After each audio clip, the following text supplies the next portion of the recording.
welcome.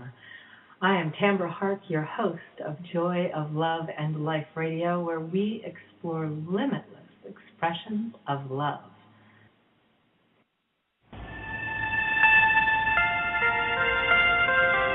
Do you ever wish you could have a place to come home to that soothes your soul, inspires your desire, and helps you live your life's purpose and into your full, magnificent potential? Join me, Tambra Harck, for Moments of Grace, brought to you by Joy of Love and Life Radio. Welcome, welcome, my friends. I'm so excited to be with you today and have been thinking about this show for some time, this very show, this very topic of the show. And am delighted that the day is here. The day is here.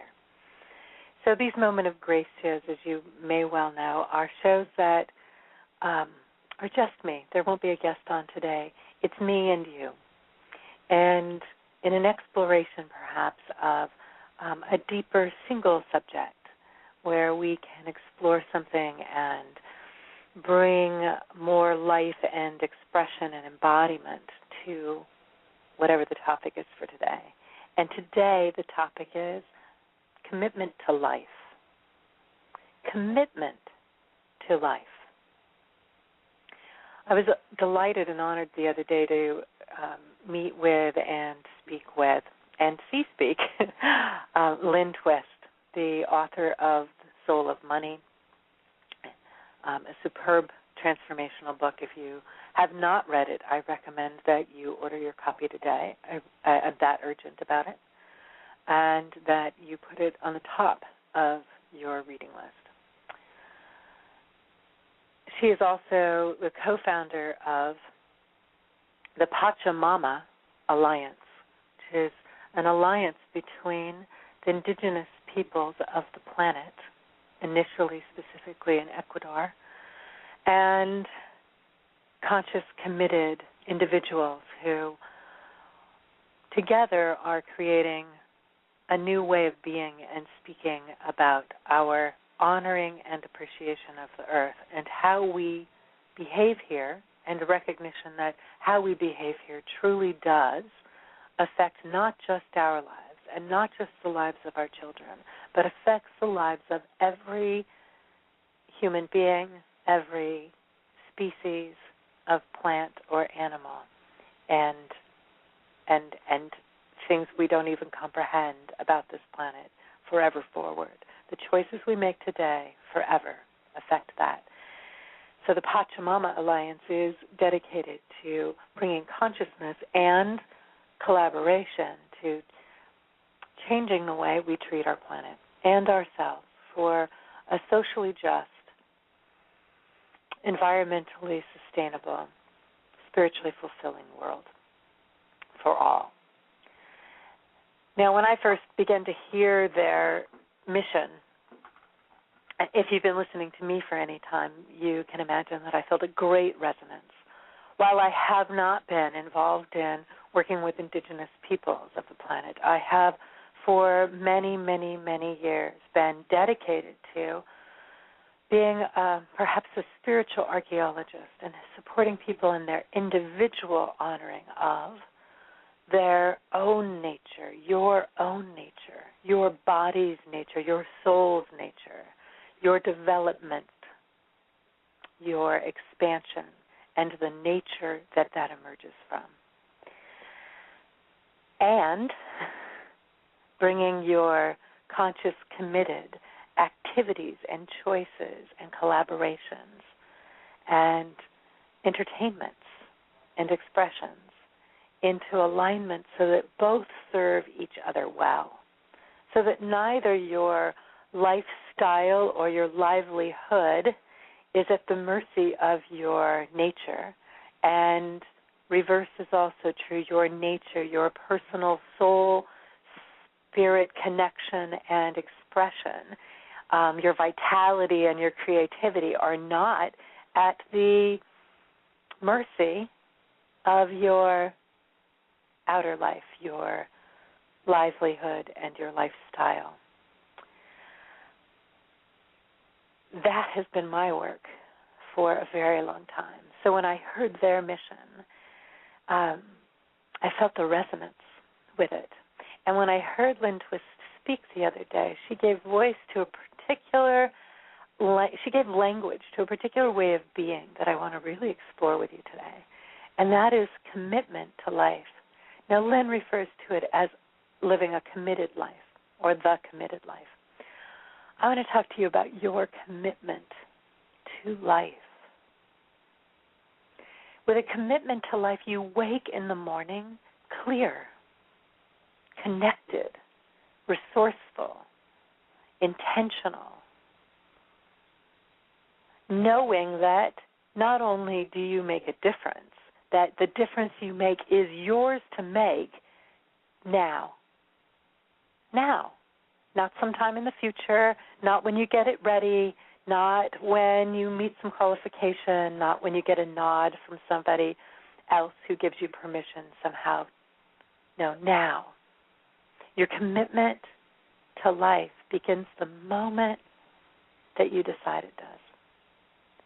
And it's full. A commitment to life is to all of life. It's to your life and the way you live it. It's to the lives you touch through your family, your business, your community, your school, your church, your place of worship, your place of service, your place of play. We have to remember play. And your commitment to life touches all those aspects, external and internal. Your commitment to your own spiritual connection, your own sense and expression of and love of the divine and intention that the divine loves you. Tending to your faith, to your joy, to your physicality, to your personal energy, to your health, to your healing, to your creative expression, to your moments of beingness in nature and with yourself. All aspects of life, all of them fit into a committed life. And what they are not, let's just clarify what this is not. This is not about creating yet another checklist, guidebook, or rule book, certainly, of what you're supposed to do. I am not suggesting that when you make a commitment to your life that you have to now have manuals for how you manage your spirituality and how you manage your body and how you regulate your relationships. Or, guess that's one got in my throat a little bit there. These things are, when you are committed to them, always in your presence. And you move through your day with an awareness, ever expanding, of that commitment you've made. So I'm not saying make a commitment to your health, make a commitment to be of service, make a commitment to creating wealth or being a philanthropist, make a commitment to paying off your debt, make a commitment to losing 20 pounds or finding your finest, perfect soulmate love. Now, you might want any of those things, but a commitment to life transcends your personal wants and needs. It doesn't mean it omits them, but it transcends them. You may have heard last week when I was interviewing Jennifer Orizio from No Soul's Language, when we were talking about Maslow's hierarchy of need, and I invited us all to rise up from the ground level looking at the triangle of the pyramid and see now from a bird's eye view or perhaps a star's eye view the pyramid as a three-dimensional object and know that the center is what Maslow called the top. But because this isn't a hierarchy, it's now a radiant structure. It radiates out from the center. When you can have the bird's eye view, you can now see that what I'm talking about now is that all your needs, all your soul desires and your human desires can be responded to as needed because you are committed to life from the center. So I invite you to see your own life perhaps rising up out of the circumstances of the day of your life, perhaps raising up out of, the many tasks that you go about, the thousands and thousands of tasks you go about during a day, or the tens of thousands or hundreds of thousands or perhaps millions of thoughts or bits of information that are channeled through you in a given day, between thoughts and impulses that you get when you simply get online for 10 minutes. I can't even imagine how they could count how many impulses of information are delivered to you. If we rise up out of that frantic, energetic expression, out of your clutter, out of the things you've forgotten to do, out of the worry about the conversation you're about to have or just had or don't want to have, and you rise up out of those circumstances and you see the wholeness of your life,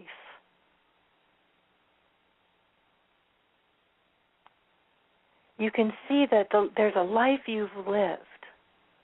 With or without commitment, life will go on. You've lived it. Much of it probably without a full commitment to your life. We all have. And I believe that we're living in a time right now when we are being elevated by our thoughts, elevated by collective consciousness, elevated by our individual spiritual connections, whether that's through your religion or your meditation practice or your connection to nature or animals or a beloved. However you know your divine expression, the divine lives in you. It is of you. And you are as divine a creature as anything you see or experience as you look out through your brilliant eyes. And if you cannot look out through your eyes for whatever reason, then you probably don't need me to say this because you find all those other ways to relate to the energetic expression of what life is outside. You are divine. And when you relate to your commitment to your life from your divine nature, now you can see those circumstances from a very different perspective. I'd actually invite you, as you're listening to this, wherever you are, stand up and imagine that in standing you've raised up out of the daily or monthly or yearly or habitual experience of your life, and you can now see your life somewhere below you. In your mind's eye, your imagination, you might see it as a trajectory, as a road map that appears and a trail that comes off from one direction and into another. You might see it as something circular. You might see the memories and the moments and the circumstances of today or of days gone by. But know that as you look down, anything that has been challenging, frustrating, disappointing, hard, painful, has been a struggle for you, that whatever those experiences are, have been there for two primary reasons. The one is as an invitation for you to grow, to expand, to develop new capacities in yourself so that you could bring more to life And the second is that when you are experiencing the challenges from a place that only sees the circumstances, you're more committed to the challenge. And even if you're trying to get out of the difficulty, the challenge itself is motivating all that effort. So you're still motivated and connected to the challenge. When you can lift yourself out of all of it, whether those challenges are today or yesterday, 20 years ago, or at the time of your birth, it does not matter. If you can lift yourself up out of the mire of the experience of struggle and be able to see that there's maybe some majestic expression here. Because life is a miracle in itself, and you are a miracle in itself. And whatever choices or directions, challenges or setbacks you may have experienced up until this moment, know that there will be more, because you have an invitation to continue to grow. But you no longer, with a commitment to your life, no longer do you need to look at the challenges and say, woe is me. Do you remember those melodramas? I played in a part in a melodrama play in junior high school, and my character had this line, which of course is somewhat typical, a line in those plays, but I had somehow never heard it, certainly had never said it. And my character would rush across the stage in great dismay and say, woe is me. When you are caught in your identification with the struggles of life, not only are you in the woe is me, and I can laugh only because I've known both sides, you're also getting evidence that you've stepped out of a commitment to your life. So today, on this moment of grace, my invitation to you, and it's an urgent one, my invitation to you is to join me and people all around this planet and choose in this moment, decide for yourself to make a commitment to life. You may want to document this in any way that feels affirming and clear to you. Perhaps you'll begin a new journal. Perhaps you will enact a ritual that steps you into a new skin, perhaps, or a new cloak, or removes the cloaks that have been keeping you from seeing the fullness of yourself, and you'll stand bare and clear and committed. You may want to share this show with a partner, a loved one, perhaps a mastermind partner, perhaps your business partner, perhaps your best friend, and invite them to join you, not to support you in having your committed life. Your commitment to life is yours and yours alone. However, the more of us who step up to this perspective in living our commitment to life, and we do it side by side, the more collaborative, co-creative power comes through us. And now the atrocities not only that you have perpetuated against yourself in this lifetime, whether through judgment or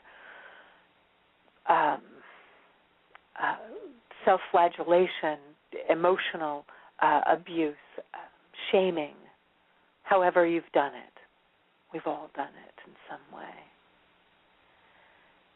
But also put an end to the atrocities against other humans of all races, nationalities, genders, and expressions, and against animals and all the creatures of the planet.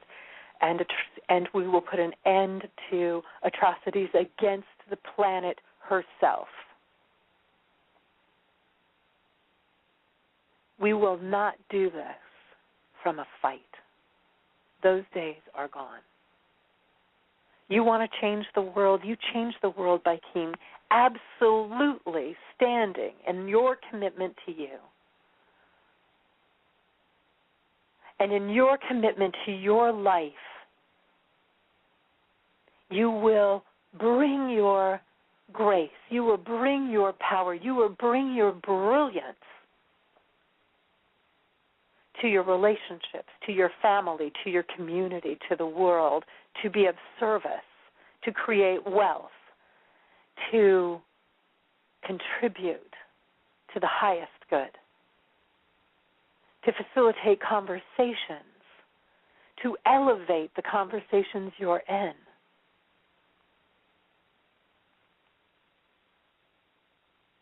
This is what's possible. And we are being called by great numbers to show up in this great capacity today. It is time. It is time. Now, for the changes we make in this moment will have repercussions for hundreds, if not thousands, of years.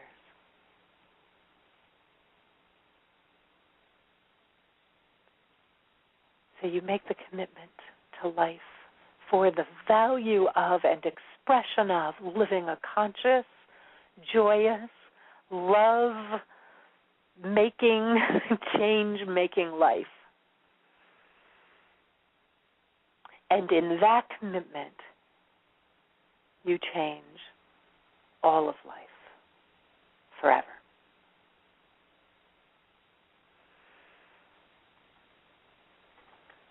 Well, that concludes our show for today, and I want to hear from you. I want to hear about your commitments. You can find our new Facebook page at go to Facebook and search Soulful Living by Design. Soulful Living by Design. Like the page and start to share there your commitment. I look forward to reading them and beginning a conversation and connecting with you and others who are really living and choosing the commitment to life. Until next time, my friends, be well. Thank you for joining me for this moment of grace. I'm Tambra Harck, your host. Visit joyofloveandlife.com to discover more about upcoming shows, where you can also sign up to receive downloads of Moments of Grace and our main show, Joy of Love and Life Radio. Then you can listen anytime you wish to open your heart and mind to limitless expressions of love. Sign up now at joyofloveandlife.com.